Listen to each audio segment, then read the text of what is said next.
Nageen isin badhaadhaa oolmaa bultiin akkam jirtan kabajamtoota daawwattoota Oromiyaa Miidiyaa Neetwork oduu har'a qopheeffannee qabannee dhiyaanneerra oduu har'aa kan isinitti himuun Usmaan Baay'uuti. Xiinxalaa siyaasaa fi Daayireektarii Oromiyaa Miidiyaa Neetwork obbo Jawaar Mohaammed naannoo Amaaraa magaalaa Bahar Dar Hoteela Bluu Naayilitti dargaggoota hayyootaa fi qaamolee hawaasaa garaagaraa wajjin marii taasisaatiin jiru. Waggoottan darbanitti uummata Oromoo fi Amaaraa addaan qooduuf qaamonni ibiddaa fi cidii qopheessaa turan yaalii isaaniitti milkaa'uu baatanis nuti garuu har'a Itoophiyaa barbaadamtu sanarra geenyeerra jedhan obbo Jawaar Mohaammed. Hatattamaan nuti walitti dhiyaannee jaalalaan akka wajjin hojjennuuf lammiilee aarsaa lubbuu isaanii kafalaniif kabajaa guddoo qaba jedhani jijjiirama amma argame kana itti fufsiifnee bakkaan ga'uuf walitti dhiyaannee hojjechuun barbaachisaadha. Kanumaaf anis hawaasa wareegama qaalii kafale kana wajjin marii taasisuuf kan dhufe jedhan obbo Jawaar Mohaammed. Obbo Jawaar itti dabaluun marii kana irratti akka jedhanitti saboonni lameen kunneen walitti dhiyaachuun akka abbaa fi ilmaati. Hayyootaa fi rogeeyyeen uummata walitti dhiyeessuuf jabaatanii hojjechuu kan qaban yeroon isaa amma jedhan obbo Jawaar Mohaammed. Gabaasni kan Amaaraa Maas Miidiyaa Ejensiiti. Weerarri humnoota addaa naannoo Affaariitti Walloo aanaa baatee irratti taasifamaa jiru guyyaa irraallee itti fufuun jiraattota irraa namoonni hedduun madaanii akka jiran himameera. Hanga gabaasa kana qindeessinetti namoonni 3 rasaasaan madaanii mana yaalatti wal'aansi isaaniif godhamaa jiraachuu jiraataan aanaa baatee tokko Oromiyaa Miidiyaa Neetworkitti himeera. Dabalata qabna. Weerarri humnoota addaa naannoo Affaariitti Walloo aanaa baatee irratti taasifamaa jiru guyyaa irraallee itti fufuun jiraattota irraa namoonni hedduun madaanii akka jiran himameera. Hanga gabaasa kana qindeessinetti namoonni 3 rasaasaan madaanii mana yaalatti wal'aansi isaaniif godhamaa jiraachuu jiraataan aanaa baatee tokko Oromiyaa Miidiyaa Neetworkitti himeera. Akka jiraattonni jedhanitti weerartoonni kunneen gandoota aanichaa 3 ganda Dhakaachoo, Caacaatuu fi ganda Aadee jedhaman dhuunfachuun hanga sa'aatii gabaasa kana qindeessinetti dhukaasni itti fufee jiraachuu nuuf ibsan jiraattonni aanaa baatee. Weerara guyyaa irraa humnoota addaa naannoo Affaariitiin jiraattota irratti raawwatameen hawaasa irraa rasaasaan madaa'uun gargaarsi yaalaa isaaniif godhamaa kan jiran Alii Daawud, Mahammad Alii fi Hidee Abduu kanneen jedhamanidha. Maqaan namoota miidhamanii kan ammaaf nu dhaqqabe. Weerartoonni meeshaa gurguddaa fi ambulaansiin dabaalamanii hawaasatti duulaa jiran kan jedhu jiraataan naannichaa nuti madoo kennallee yaalachuudhaaf sireedhaan baadhannee karaa dheeraa miilaan imallee mana yaalaa geeffachaa jirra jechuun dubbateera. Haalli amma weerarri kun ittiin gaggeeffamaa jiru humnoota addaa naannoo Affaarii qofa osoo hin taane humni biroo kan dabalataa duubaan jiraachuu mala shakkii jedhus qabna jedha jiraataa Walloo kuni. Walloo aanaa baatee ganda Caacaatuu, ganda Dhakaachoo bakka Dirree jedhamutti akkasumas bakka Aadee jedhamu kallattii hundaan lafni hidhamee waraana guddaatu deemaa jira. Waraanni kun waraana duraarraa adda. Namoonni nu waraanaa jiran ambulaansiin isaanii wajjin jira. Meeshaalee gurguddaa namatti dhukaasanii humna ummataa osoo hin taane humna liyyuu haayilii naannoo Affaar qofaa osoo hin taane humna biraa of keessaa qaba jennee shakkina. Nuti nama nu gargaaruu hin qabnu, nama nu jalaa dhayame baannee sa'aatii tokko sa'a 2 deemnaa dhiigni dhangala'ee miidhama waan akkasiirra jirraa jechuu kooti. Guyyaa kaleessas dhukaasa weerartoota kanneeniin aanaa baatee ganda Dhakaachoo bakka Dirree jedhamutti gaggeeffameen Oromoo irraa dargaggoon tokko akka wareegame gabaasuun kennaa ni yaadatama. Humnoonni addaa naannoo Sumaalee guyyaa kaleessaa hagayya 9 barkum 2018 Harargee ba'aa aanaa Mayyuu Mulluqqeetti weerara bananiin uummata irraa namoonni 2 wareegamuun 3 ammoo rasaasaan akka madaa'an gabaafameera. Hidhattoonni kunneen iddoo Raqaay jedhamu qubachuun sochii hawaasaa danqaa jiraachuullee jiraattonni ibsaniiru. Faayiza Eliyaas. Humnoonni poolisoota addaa naannoo Sumaalee kanneen jeneraalota wayyaanee duraan qindeeffamanii fi hidhannoo guutuun socho'an weerara uummata Oromoo baha Oromiyaa aanaa Mayyuu Mulluqqee irratti gaggeessaa jiran ammas hin dhaabne. Humnoonni kunneen guyyaa kaleessaa ganama naannoo sa'aatii 3 magaalaa Roggee irratti lola banuun jiraattota naannichaa 2 lubbuu galaafatanii tokko ammoo madeessaniiti jiran. Namni biraa 2 sababuma weerara kanaan madaa'anii hospitaala Gaara Mul'ataatti yaalamaa akka jiran gabaasni garasiin dhaqqabe ni mirkaneessa. Haalli nageenyaa aanichaa hedduu sodaachisaa akka dhufes jiraataan dubbifne kun ibseeti jira. Nagenya baay'ee sodaachisaadha. Naannoo karaa cufanii jiran magaalaa marsanii jiran. Isaan amma karaa magaalaa Mayyuu irraa Robbeetti karaa deemuu cufanii jiran. Magaalaa Robbee sanis naanneessanii nama fincaanii gabbee ammallee rasaasatti dhahaa jiru. Malee keenyan barbaanne isaanumaan dhufee keenya jedhan. namni madaa'e sun hospitaala gale moo akkam?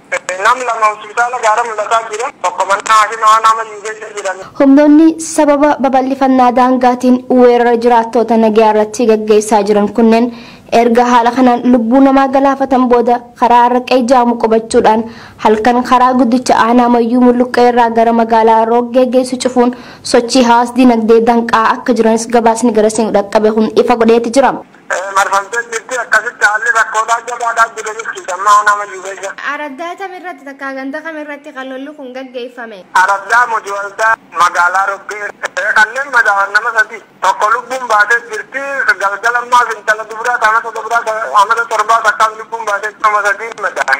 Namni lama lubbuun dabartee jirti jechuu? Misiyyoo amata torbaati gurbaan tokko lubbuun baatee. Maqaa isaanii naaf himuu dandeessaa? Abbatindaa gurbaan Ammarrashii intala dubiraa san maqaan beeku. Poolisoonni addaa naannoo Somaalee kanneen meeshaalee gurguddaa hidhachuudhaan nagaaf tasgabbii hawaasaa jeeqaa jiran kunneen halkan manneen jiraattootaa tokko jalatti dhokachuudhaan nama fincaaniif gadi bahee qawwee itti qabuun doorsisaa akka jiranis jiraattonni OMN'f himani. Gara bulchiinsa mootummaa naannoo Oromiyaatiin rakkoo kana furuuf sochiin godhamaa jiru hin mul'atus jaan jiraattonni garasii yaadanuuf kennan. Oduma ol fakkaatuun achuma godina Harargee Bahaa Baabbileetti waraanni addaa naannoo Sumaalee jiraattota 50,000tti siiqan buqqisuun gandoota 9 dhuunfatee jiraachuu buqqaatonni kunneen ibsaniiru. Mootummaa federaalaa fi naannoottis irra deddeebinee rakkoo keessa jiru yennus furmaata uumaatu hin arganne jedhan hawaasni qe'ee isaanii irraa baqatanii rakkoo keessa jiran kunneen Usmaan Abdullaxiif namoota kanneen dubbisuun waan qindeesse qaba. Waraanni addaa naannoo Somaalee Bahaa Oromiyaa aanaa Baabbilee araddoota 9 irraa jiraattota buqqisuun hanga ammaatti to'atee jiraachuu maddeen ifoomsan.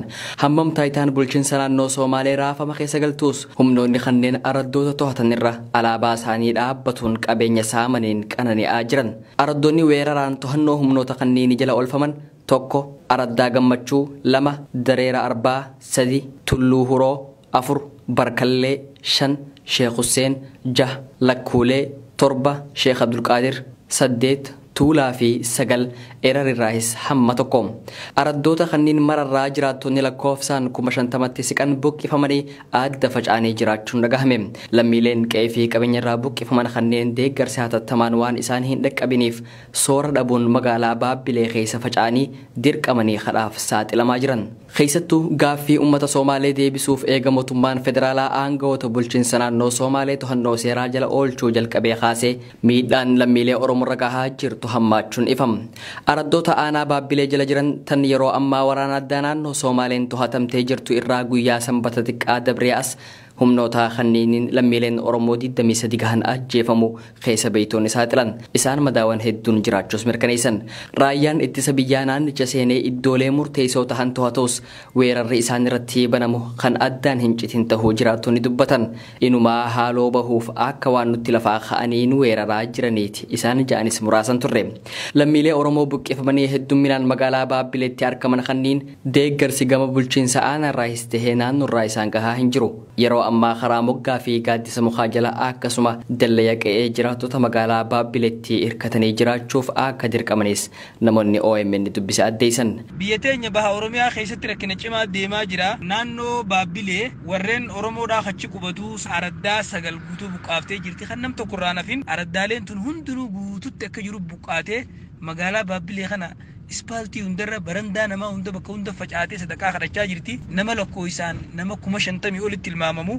Namni waggaa baqatu ni beeytanii umaan fudhatu, seelanam fudhatu, aanafatan fudhatu, manni buqqee nama wajjin hin deemu. Lubbuudhaan Oromoo kun dheeysanii baafatanii magaalaa Baabbilee galanii yeroo gaa siyaasaa lamaan amma deemu jirtan keessatti arbilame waggaa wallolee haydutti miidhamu sanbalee xajaanii miskiinaa jidduu miidhamu jira. Namoota 23 amma kadu'e guyyaa sabtii jechuudha. Nam 23 nama 23 kanarraa haqalamee jira. Karasaa isaan ajjeefamee jira.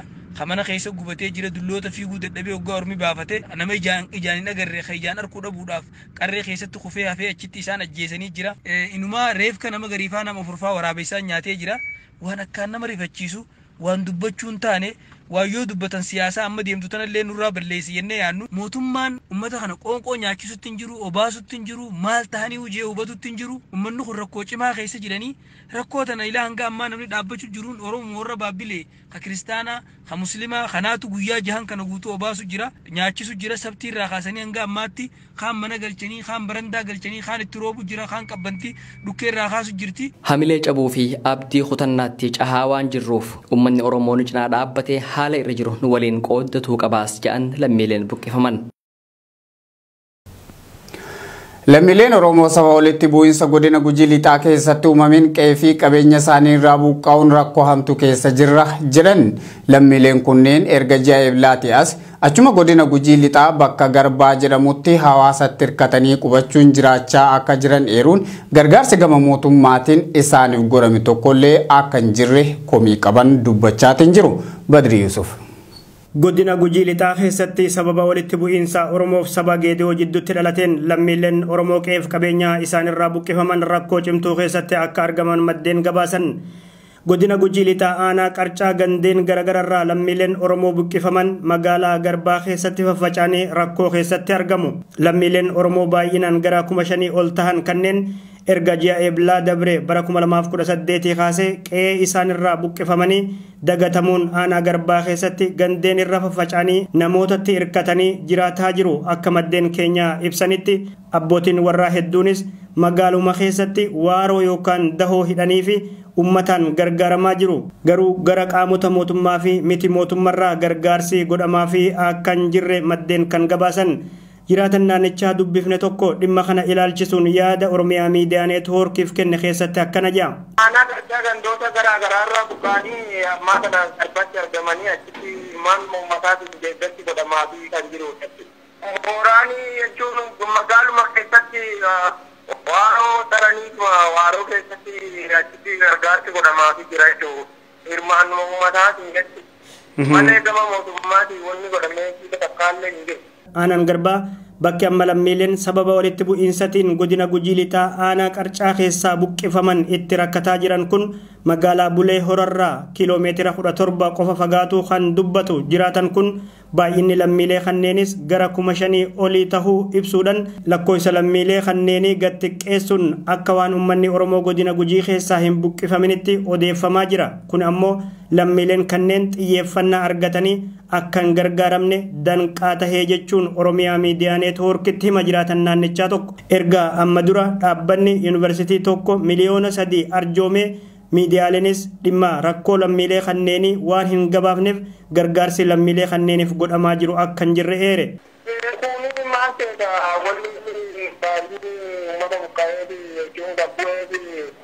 Walumatti dheedaa walumatti baqataa waluma manuma uummataa walitti baqatee kanaaf baay'inni xiqqaate garuu inni kun immoo gatti keessumfamees malee nama hedduu dhaananii balaa waraanaa saniin buqqa'e uummanni xiqqaatees uummati kun gara xiqqatee mara tuqii mana uummata tuqii hedduu waan baqatanii jiranuuf baay'inni xiqqaatota ammaa kana achi keessatti argamanuu akkas dabse malee namni buqqa'e nama guddaa qabeenyi barbaadaa jechuudha.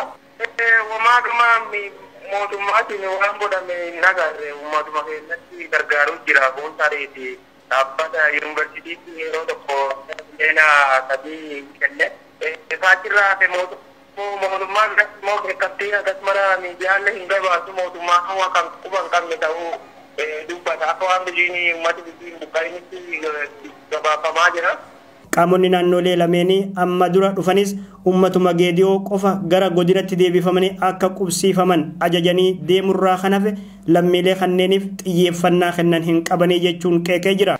Miidhaan mootummaan lammaalleen karaa fudhatalleen ummatuma Geediyoo kana warra buqqa'e saba Geediyoo kana warra buqqa'e akkas deebisanii qubsiisan jechuun dirqama qubsiisa godinaatti kennee gara galee malee xiyyeeffannaan takkaayyuu hin kennamneef uummata buqqa'e. Lammiileen kanneen aanaa qarcaa fi Garbaa keessa qubatanii kan jiran wayita ta'u wayita ammaa kana gargaarsa mootummaa hatattamaa akka isaan feesisu namoonni yaada laatan ibsan. Gama uummata Geediyootiin sababuma walitti bu'iinsaa kanaan rakkoon dhalate maal fakkaata jedhee kan hin gaafadhe namni kun haalli isaan keessa jiran baay'ee gaddisiisaadha. dhukkuboota daddabraa fi waan hedduun miidhamaa jiru. Mooraa tokko keessa hanga maatii 15 fa'aatu gala. Kun ammoo rakkoo gara fayyaatiin dhufu itti hammeessee jira. Haalli isaanii baay'ee gaddisiisaadha. Dhukkuba daddarbaa fi waan hedduun miidhamaa jiranii nama uummata hedduu walitti onnee galee abbaa warraa ijoollee dhaan 15 akkiyaa nama hagan maatii bal'aa baay'ee namni mooraa tokko keessa jiraataa jira. Haalli nyaata bishaan dhugaatee haalli mijataa keessa kan jirre haala ammaa keessa akka jiranuuf kan kubata. Lammiileen gara lameen irraa buqqifaman kanneen gara tajaajila fayyaatiinis rakkoo wal fakkaataa keessa jiru kan jiraatan naannichaa kun kana cinattis nyaata fi dhugaatii gahaa waan hin qabneef hubaatii hamaa keessatti kufanii jiru jedhee jira. Gama biraatiin dhaabbanni Fannoo Diimaa Idil Addunyaa dhimmi lammiilee kanneenii xiyyeeffannoo hawaasa addunyaa biraa dhabee jechuun yaada komii dhiheessee jira. Kaawunsiliin baqataa Noorweeyis rakkooleen lammiilee godina Gujii Lixaaf Geedi'oo keessaa sababa walitti bu'iinsatiin buqqa'an kanneen xiyyeeffannoo malu dhabee jedhee jira. Bifuma wal fakkaatuun sababa weerara poolisoota addaa naannoo Somaaleetiin godina Booranaa aanaalee garaagaraa keessaa lammiileen Oromoo buqqifaman rakkoo wal fakkaataa keessa akka jiran odeessi wal qabatee nu dhaqqabee ni mirkaneessa. Naannoo Somaaleetti jeequmsa tibbana uumameen hanqinni nyaataa mudatee jiraattota miidhaa jiraachuun himame. Namoonni miidhaa sababa nyaataatiin isaanirra dhaqqabaa jirtu jalaa baqachuuf socho'aa turan poolisoota humna addaa naannichaatiin ittifamaa jiraachuu namoonni garasii dubbifnee Oromiyaa miidiyaa neetworkiitti himaniiru. Abdusalaam Hasan dhimma kanarratti waan qindeesse qaba. Rakkoon nageenyaa tibbana naannoo Somaaleetti uumamee wal qabateem rakkoon dhiyeessii nyaataa jiraattota miidhaa jiru ammas dhimma fala dhabe ta'ee itti fufuun himame. Magaalotni akka Jijjigaa, Dhagahaabur, Qabri Daarii fi Ileen magaalota hanqinni nyaataa jiraattota miidhaa jiru keessaa isaan ijoodha. Rakkoo nageenyaa uumame furuuf qaamoleen nageenyaa federaalaa naannicha seenuun haga tokko rakkoo uumamaa ture dhaabsuun danda'amus tajaajila hawaasummaa dhaabbate yaaddoo cimaa uumeera jedhan jiraattotni. Hanqinni nyaataa fi dhugaatii jiraattota rakkoo guddaadhaaf saaxileera. Rakkoo nyaataa fi dhugaatiin miidhaa isaan irra dhaqqabaa jiru jalaa baqachuuf namootni socho'anis poolisoota humna addaa naannoo Somaaleen dirqiidhaan eettifamaa jiraachuu jiraataan naannichaa dubbifne Oromiyaa miidiyaa neetworkiitti himeera.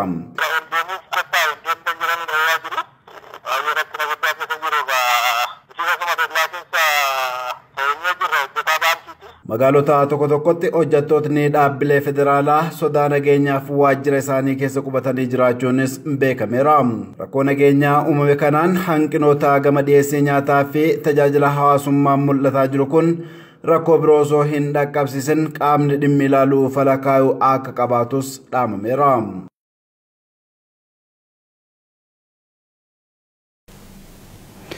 Kantiibaa magaalaa Finfinnee Injiinar Taakkalaa Uumaa Bantii miseensota kaabinee isaanii haaraa mana maree magaalaa Finfinneetti dhiyeessuudhaan raggaasifatan.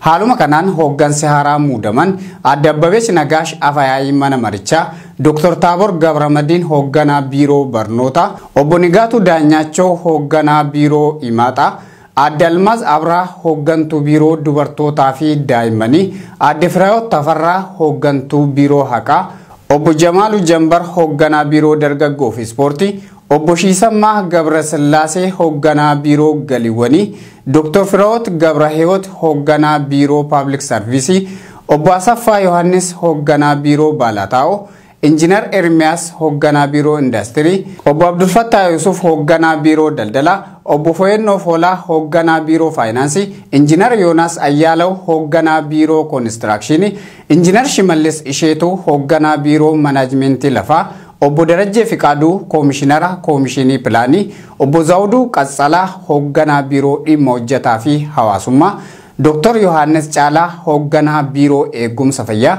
Injiinar Sannaayit Daamxoo hooggantuu bulchiinsa manneenii, Gargaara Profeesaraa Nabiyyuu Baay'ee hoogganaa biiroo aadaa fi turizimii magaalattii ta'uun muudamanii kakuu raawwataniiru. Egaa kabajamtoota daawwattoota Oromiyaa miidiyaa neetwork oduu har'aa qopheeffannee isin dhageessisaa ture kan hangammaa daawwattanidha.